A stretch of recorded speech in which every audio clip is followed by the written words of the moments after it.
అభినయ దర్శనానికి దర్శనం ఇచ్చుంటే సరిపోయింది. ఇది ఎవరు దర్శనం ఇవ్వలేదు. నీ దేవుడైన సైకోగాడు నీకు అప్పగించినప్పుడు నీవు వారిని హతం చేయవాలి. పాస్టర్ ఒక డ్రామా ఆడి తన మీదనే హత్య ప్రయత్నం చేసుకుని అది దరిద్రం అని ఆ దరిద్రుడికి అర్థమైతే మొత్తం దరిద్రం పోతుందండి. అందుకని మనం రామాయణం చదవాలి, భౌతికత చదవాలి, బైబిల్ ఖురాన్ కూడా చదవాలి. నువ్వు ఏవి చదవు, అది ప్రమాదం. గండికోట ఎందుకు గుర్తురాదు, పుష్పగిరి పీఠం ఎందుకు గుర్తురాదు, అన్నమయ్య ఎందుకు గుర్తురాడు, కన్నప్ప ఎందుకు గుర్తురాడు? ఈ కన్నాలు వేసే పనికిమాలిన బుక్ ఎక్కడం వల్లేనా? అందరికీ నమస్తే అండి, welcome back to my channel. మనతో పాటు ప్రముఖ ఆధ్యాత్మికవేత్త రాధా మనోహర్ దాస్ గురూజీ ఉన్నారు. గురూజీ రీసెంట్గా పాస్టర్ ఒక డ్రామా ఆడి తన మీదనే హత్య ప్రయత్నం చేసుకొని జైలుకి వెళ్ళడం జరిగింది. ఇలాంటివి ఆపాల దొంగ నాటకాలన్నీ అంటే మీరు ఏం చెప్తారు ఇలాంటి వాళ్ళకి? ఈ దొంగ నాటకాలకు కారణం ఏంటంటారు? వాళ్ళను హైప్ చేసుకోవడానికైనా ఉండొచ్చు, లేదంటే అసలు ఇప్పుడు ఈ ఆంధ్రప్రదేశ్, ఇప్పుడు మీరు చెప్పిన పాస్టర్ అతని పేరు అభినయ దర్శనం. ఏ జిల్లాలో పుట్టాడు? కడప జిల్లాలో. కడప అంటే ఏం గుర్తు రావాలి? గండికోట ఎందుకు గుర్తురాదు, పుష్పగిరి పీఠం ఎందుకు గుర్తురాదు, అన్నమయ్య ఎందుకు గుర్తురాడు, కన్నప్ప ఎందుకు గుర్తురాడు? ఈ కన్నాలు వేసే పనికిమాలిన బుక్ ఎక్కడం వల్లేనా? హరిశ్చంద్రుడి కంటే గొప్ప క్యారెక్టర్ అది కాదు. వీరబ్రహ్మణ్య స్వామి కంటే గొప్పడా? కాదు. రాఘవేంద్ర స్వామి కంటే గొప్పడా? కాదు. మరి దేనికి ఎవడు పుట్టాడో తెలియదు ఆ దరిద్రం. కాబట్టి అతను దరిద్రుడు అవడానికి కారణం ఆ దరిద్రం ఎక్కడం. అది దరిద్రం అని ఆ దరిద్రుడికి అర్థమైతే మొత్తం దరిద్రం పోతుంది అంతే. అందుకని మనం రామాయణం చదవాలి, భౌతికత చదవాలి, బైబిల్ ఖురాన్ కూడా చదవాలి. నువ్వు ఏవి చదవు, అది ప్రమాదం. ఈ అభినయ దర్శనానికి దర్శనం ఇచ్చుంటే సరిపోయింది. ఇది ఎవరు దర్శనం ఇవ్వలేదు. అంటే వీళ్ళని ఇన్స్పిరేషన్ తీసుకుని ఇంకా కొంతమంది ముందుకు రావచ్చు, అలాంటి వాళ్ళు రాకుండా ఉండాలన్నమాట. దానికి అది మొత్తం బైబిల్ చదివితే అర్థమైపోతుంది కదా. ఇప్పుడు ఒకసారి చూడండి, చాలా స్పష్టంగా ద్వితీయోపదేశకాండం 7. నీవు ఏ దేశమైనా జయించి స్వాధీనపరుచుకున్నప్పుడు అక్కడ ప్రజలను నీ దేవుడైన సైకోగాడు నీకు అప్పగించినప్పుడు నీవు వారిని హతం చేయవలను. పరిశుద్ధం. వారిని నిర్మూలనం చేయవలను. అక్కడ వారితో ఏ నిబంధనలు చేసుకోనకూడదు. వారిని కరుణించరాదు. వారి పిల్లలతో మీ పిల్లల పెళ్ళిళ్ళు చేయరాదు. అట్లు చేసినా మీ పిల్లలు మన పార్టీలో ఉండకుండా ఇతర దేవతలను పూజించినట్లు మీ పిల్లలను వారు మళ్లించవచ్చు.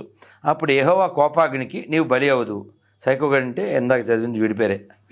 కావున మీరు వారికి చేయవలసిందల్లా వారి బలిపీఠములను పడదోసి వారి విగ్రహాలను పగులుగొట్టి వారి దేవతాస్తంభాలను నరికివేసి వారి ప్రతిమలను అగ్నితో కాల్చవలను. ఇది గాడ్ డైడ్. చెప్పండి, ఈ దరిద్రాన్ని పరిశుద్ధం అనే వలన ఏం చెప్పాలి? ఇప్పుడు మీరు ఇందా మాట్లాడుతున్నప్పుడు గొర్రెతో చాటింగ్ చేశా ఈ గ్యాప్లో. ఏది పెట్టాడు? అయ్యప్పని నమ్మకపోయినా పర్వాలేదు సార్, అది మీ ఇష్టం, నేను చెప్పగలను. యేసు నమ్మకపోయినా పర్వాలేదు, మీరు చెప్పగలరా? ఇందాకనగా వాళ్ళ అమ్మ నాన్న పేరు అడిగాను, ఇంకా రాలేదు. అమ్మ మీ నాన్నగారి పేరు ఏంటమ్మా? వెంకటరమణాచారి. ఎంతసేపు అయింది అడగడానికి చెప్పడానికి? వాడిని అడిగింది ఎప్పుడు అడిగానంటే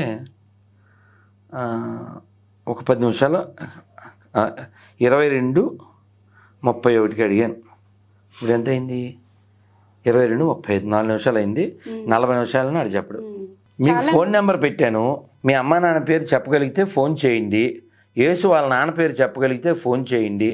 యేసు అనేవాడికి ఈ దేశానికి ఏమన్నా సంబంధం ఉంది అని నిరూపించగలిగితే ఫోన్ చేయండి. మీ పూర్వీకులు హిందువులు కాదు అని నిరూపించగలిగితే ఫోన్ చేయండి. యేసు దేవుడు అని నిరూపించగలిగితే ఫోన్ చేయండి. లేదా యేసు రక్తం వేసుకుని భోజనం చేయండి. ఇది ఇంకో గొర్రెమ్మా, అది ఆ గొర్రె వేరు. ఆ చాటింగ్ గొర్రె, ఇది మీటింగ్ గొర్రె. సొల్లు చెప్పకు. అయ్యప్పని నమ్మకపోయినా పర్లేదు, నేను చెప్పాను. యేసుని నమ్మకపోయినా పర్లేదని చెప్పగలిగితే ఫోన్ చేయి. నీ బతుకు. వాడు ఫోన్ మాత్రం చేయడు. చాలా మంది ప్రజలు మిమ్మల్ని అంటే ఒక అభిమానిలాగా, ఎంతో ఒక ఆధ్యాత్మికవేత్తగా ఎంతో రెస్పెక్ట్ ఇస్తారు. కానీ మీరు వేరే వాళ్ళను బూతులు తిట్టడము, వాళ్ళు బాధపడిపోతున్నారు. వాళ్ళు కూడా ఇలా అనకుండా వేరే విధంగా చెప్తే బాగుంటుంది, చెప్తే బాగుంది అంటారు. అంటే బూతులు తిట్టడం అంటే ఏంటి? నిజం చెప్పడం బూతు అంటే ఇంక నేనేం చెప్పను? ఇప్పుడు ఉదాహరణ, నా క్వశ్చన్ కాదు గురూజీ, ప్రజల నుంచి వచ్చిన. ప్రజలు అంటే ఎవరు? మన గొర్రెలా వాళ్ళ గొర్రెలే? ఎవరైనా కావచ్చు. మన గొర్రెలు అంటే సెక్యులర్స్, వాళ్ళ గొర్రెలు అంటే ఇంక బొరలేని గొర్రెలు. ఇప్పుడు గొర్రెలకి ఏం వాల్యూ ఏం లేదు. గొర్రెలకి ఎలా బుర్ర ఉండదు, బుర్ర లేనివాడికి వాల్యూ కూడా లేదు. ఇప్పుడు తీగా చెప్పడం అంటే ఉదాహరణకి అతనికి చెప్పాను, నన్ను బుక్ కింద పడిపోయింది కాలు తగులుతాయని చెప్పాను. వాడు వెంటనే వంగి బుక్ తీయాలి, అయినా సెల చూసుకుంటున్నాను అనుకోండి, ఏం చేస్తాను? ఒరే పోరంబోకు ఎన్నిసార్లు చెప్పాలరా పుస్తకం కింద ఉంది. ఇప్పుడు మీరు ఇదొకటే చూస్తే ఎలాగా? ఇందాక మెత్తగా చెప్పాను కదమ్మా, అది కూడా చూడాలి కదమ్మా, కదా? అంటే ఫస్ట్ కామ్గా చెప్పారంటారు, తర్వాతనే వైలెన్స్కి వచ్చారంటారా? ఇప్పుడు బాదంకాయ తిన్నారా? బాదంకాయ తిన్నా. చెట్లు కొట్టేవాళ్ళం మేము, రాళ్ళు ఇచ్చి కొట్టి దాన్ని కష్టపడి కొట్టుకుంటే బాదం పప్పు వచ్చింది. అవును, చిన్నప్పుడు చాలా గట్టిగా ఉంటుంది తెలుసు. అవును తెలుసు. గట్టి కొడితేనే అది వస్తుంది. సేమ్ అది ఇప్పుడు కూడా బాదంకాయ కావాలంటే బాధపడాల్సిందే, అంతే. గురూజీ, చాలా మంది డబ్బు ఉంటుంది, సక్సెస్ ఉంటుంది, కానీ ఏదో వెల్తీగా బాధపడుతూ ఉంటారు, సక్సెస్ అవ్వలేదు అనుకుంటారు. వీటికి ప్రధానంగా రీజన్ ఏమై ఉంటుందంటారు? మనిషి ఆలోచన ఏ విధంగా? మంచి కథ చెప్పనా? అక్క అడవిలోకి వచ్చింది, దాని ఎదురుగా అప్పుడే చచ్చిన మనిషి, పులి, లేడీ 3 ఉన్నాయి. పండగ కదా, ఆహా ఏ మెరుచి అని తినచ్చు.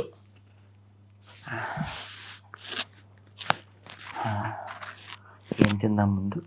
ఇలా తిరిగి ఈ బాణం ఉంది కదా, విల్లు, ఈ విల్లుకి ఒక జంతువు నరాన్ని లాగి కడతాడు వాడు, ఇది తిందాం అని కొరికింది. ఫాట్ 4వ శవం పక్కన వచ్చింది. ఎరిగిందా? అదే వీళ్ళు మీరు చెప్పిన వాళ్ళంతా.